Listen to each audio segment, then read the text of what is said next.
Well, the irony, the tragedy is that's what religion is supposed to be. It's supposed to teach us the difference between good and evil. And yet it's been used so frequently or abused for separation, for hate, for rationalizing so much hurt. I'm one of those who believes that there needs to be a separation between religion and state, and yet at the same time, if the spirit of love, which comes from religion, doesn't inspire our leadership, it could be very, very, very dangerous and counterproductive. So it's a very difficult balance. Look, you have Iran. It's quote unquote a religious country. Look how much hate there's there. In Israel, there's a lot of religion. It hasn't resolved all the problems. In our country, we're struggling with it. Some of the most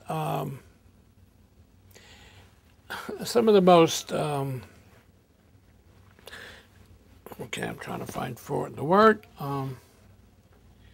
Okay.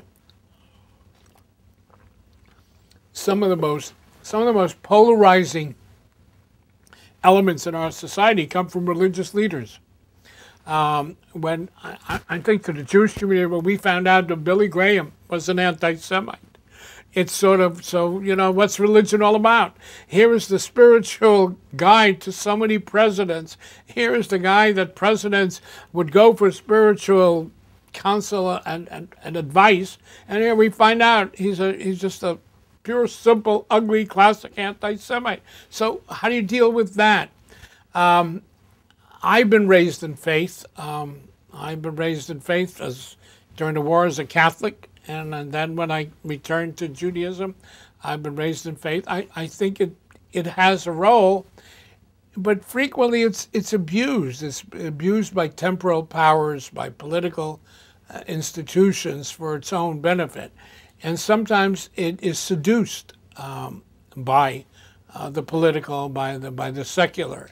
I think the judgment is still out, whether the promise of the faith and love and understanding and sensitivity that religion promises is maybe more counterproductive, because some religions teach exclusiveness. I think the most important element for faith and religion to be positive instrument in love is the difference between A and thee. As long as we teach that we have the truth, the only truth, it will only undermine understanding and respect and love.